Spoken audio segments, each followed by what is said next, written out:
Today we're going to be looking at two films from 1974. In 1974, that was Texas Chainsaw Massacre, that was Black Christmas, that was Larry Cohen's It's Alive.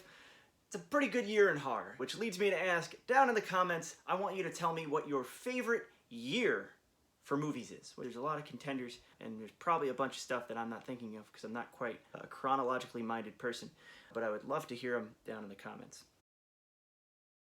Hello, I'm Adam Caesar. This is Project Black T-Shirt, the channel where we take a new or a reissue horror movie or horror movies and then pair them with a book that you will enjoy reading if you like those movies. Make sure to like this video and subscribe and hit the little bell icon so you get notified if you like this video and you want to see more like it. Today we're going to look at two movies. We're looking at Arrow Video's new release of the notorious Italian exorcist inspired film Beyond the Door, brand new lavish edition, 2 discs. We love Arrow Video, we talk about them all the time on the channel. And we're looking at The Freakmaker, also known as The Mutations. It's a British-American horror film by Jack Cardiff. And this is coming out through VidCrest and DiabolikDVD, I'm not familiar with VidCrest, what else they put out, but DiabolikDVD is the place we get all our Blu-rays and our nice DVDs. So, as always, I will put the links in the description, Amazon, but I'll also put the DiabolikDVD links. As I've been saying in my recent videos, this is a really good time to support small businesses. So shop local, shop small if you can. Now, Beyond the Door is a film that there's been a Code Red DVD of for years and years and years. It was so early days in DVD, so early days in Code Red, that I remember getting the DVD from Best Buy, and that's back when they were stocking movies that weren't kind of offshore tax write-off movies with starring old action stars. Beyond the Door is a movie, like many Italian exploitation films, is more known for the story around it than for the content of the film itself. And Arrow kind of does almost nothing to dissuade that legend of this film, because they do a really nice, beautiful booklet with new writing on the film, 2 discs that include 2 separate cuts of the movie, giant poster. So this is a set that's kind of all about the history of the film. If you like this movie, if you even have a passing interest in this movie, or like the genre it belongs to, this is going to be a hard recommend, this set. The movie is not going to be for everyone. It begins, at least the extended English version, that's the kind of preferred version. On this release, it's 108 minutes. It was released here, known as The Devil Within Her. Film begins ultra 70s, got this kind of 70s rock, soul, jam session, rhythm band session going on. We hear this song about the devil, and husband's a record producer, woman with 2 small kids, these precocious kind of almost jokey parody children that are like talk way beyond their years. They're dubbed, of course, because all Italian films a lot of them didn't shoot sync sound, so they're all dubbed. These 2 little moppet kids, like one's obsessed with a book love story and carries a dozen copies with her everywhere she goes. The other one, the little boy, drinks Campbell's pea soup out of a can with like a straw, Campbell's pea soup, and an Exorcist riff. A little on the nose.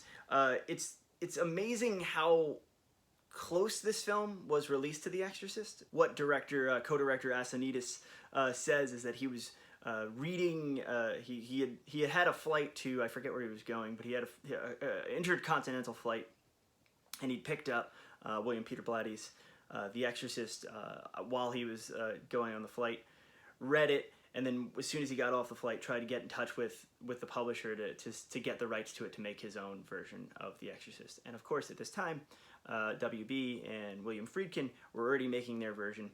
Hadn't come out yet. That's the story, that he was inspired by the book and wanted to do his own version of it.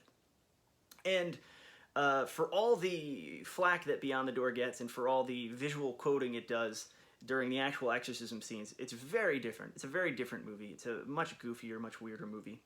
A much more Catholic movie, a much more taking the devil literally movie. This was directed by, the driving force was Ovidio Asanides, going by Angloized pseudonym here, I don't remember. And his DP and writing partner was Roberto Piazzoli, who also took in like Robert Barrett is his name as the cinematographer. And the extras make it seem like Barrett was kind of the actual directorial on set force, even though he was the DP and gets co-directing credit. But these were two guys who were just setting out to make as close to The Exorcist as they could, as close to The Exorcist as they could legally get away with. And turns out they didn't legally get away with it. WB, once this movie came out all over the world, and in some territories it actually beat The Exorcist to theaters. And WB saw how well it was doing, especially in the US, and immediately was like, hey, stop it, give us some of that money. And they took Asanidas to court. And all of that intrigue, which is, in some ways, the movie has its charms, believe me. If you like 1970s style, if you like 1970s music, if you like 1970s films in general, it has such an incredible distilled 70s Euro feel to it. But you get the bonus of they shot a lot on location in San Francisco. Supposedly all the interiors are, or most of the interiors are sets in Rome, but a lot of the movie takes place outside. A lot of the movie takes place in high impact areas that you will recognize if you've ever been to San Francisco. If you've ever seen another movie about San Francisco, you'll recognize these places, and there's beautiful coverage that they did not get permits for at all, and they're shooting all over the city. And it's in that respect, for a weirdo movie with these, anytime the kids are on screen, anytime these weirdo dubbed by adults, potty mouthed, awful kids are on screen, they're hysterical. They're a riot. The movie does drag in other places, and I'm not a huge fan of most of the other stuff except for the straight exorcism riff stuff. But it is such a weird movie, and such a kind of time capsule of, oh, I guess this is what Italians think of us in a certain respect, or at that time. It's fully worth seeing for that reason. But I think the main reason to get this set, if you are interested in this time period and interested in the story behind this movie, is on the second disc, there's a feature-length documentary, not only about Beyond the Door, but also about the other Italian Exorcist ripoffs. They talked to Luigi Cozzi and Sergio Martino, and Cozzi's like, he's interviewed in his store in Rome at the Profondo Rosso store. He seems to know an awful lot. He seems to know more about the history of this than the actual filmmakers behind it. And it's really fascinating stuff. There's a laundry list of extras here. I didn't even get to them all, but I've tried to watch as much as I could before reviewing this. And some of the newly filmed interviews with the co-directors, it gets recycled in that feature-length doc. So if you were going to watch just one thing, I would, after you watch the movie, pop the second disc in and check out that, it's called Italy Possessed, A Brief History of Exorcist Ripoffs. It's really, really fun. But this is a beautiful set, one of these hardbound things that Arrow does, goes with the other one, goes really well with my Waterworld disc. So yeah, it's really, really cool, really, really nice. A good set if you like this movie. If this doesn't seem like a kind of movie you're going to like, I'd at least watch a trailer before you plunk down the cash for this collector's edition. But for fans, this is, you're probably not even watching this. If you're a fan of this film, you're like, I already have this. The second movie I want to talk about, and no real linkage other than they are both 1974 films, The Freakmaker. This is a film by Jack Cardiff. It stars Donald Pleasance of Halloween and Raw Meat fame, and Tom Baker, Doctor Who, Tom Baker is in this film. And this is, the best way to describe it is if a mad scientist horror movie ran headlong into Todd Browning's Freaks, you would have The Freakmaker, aka The Mutations. The movie starts with this incredible time-lapse footage of all these different plants growing, and it's all real, and this is super zoomed in time-lapse footage of plants growing. It's really kind of trippy and cool, and it almost gives you like an uncanny body horror feeling right into Donald Pleasance is playing a college professor / scientist that believes he can somehow, through the process of mutation, combine human DNA with plant DNA, and that will kind of kickstart humanity to the next level of human evolution. So through, I don't know, through self-sustaining, they'll be able to do photosynthesis, I guess, but all he really ends up with is a bunch of crazy plant-human monsters, hybrids, and he's in cahoots with a local medical oddities, physical oddities freak show, quote unquote. He's in cahoots with the leader of that, played by Tom Baker, who has this kind of Elephant Man-esque deformity. He plays the whole thing in makeup,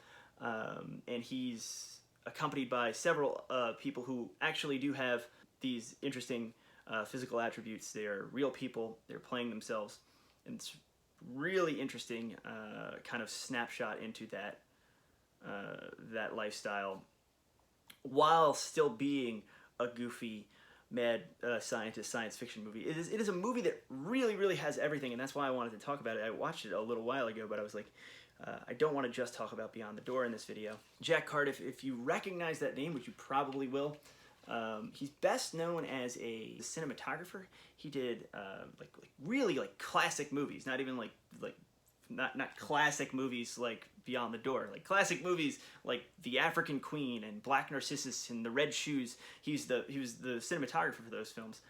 So the Freakmaker, it's not the best looking movie in his catalog, but he directs it with a real visual panache, and there are these weird papier-mâché monsters, and he kind of gets the most out of everything. The film was written by an American who I think was living abroad, like an expat, so it has this weird mix of, it almost feels like a little bit stuck in time, even though this is the 70s. It feels almost like a 60s or 50s kind of monster movie premise, with the extra layer of Todd Browning's Freaks kind of shellacked on there, with the fact that this is shot in London, so it feels very British.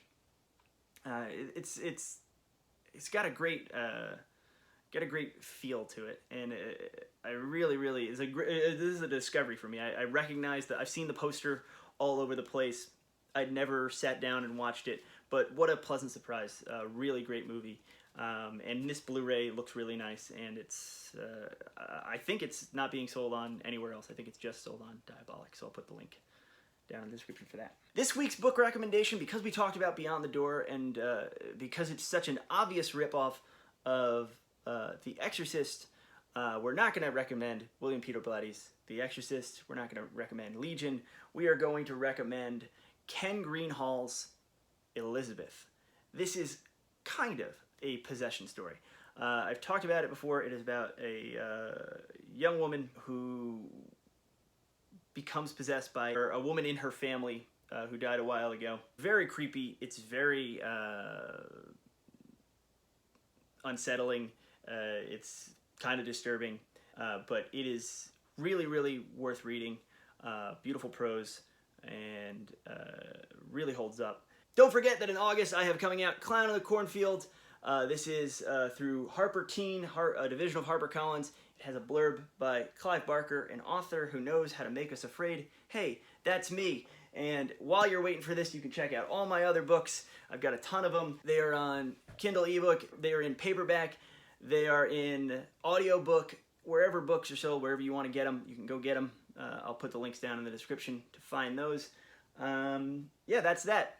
I really appreciate everyone who's comments and likes and talks about the channel and shares the channel and shares my books and reviews them. It really helps, and it really helps keep this going. So thank you so much, and I hope you're all staying safe. Have a great day.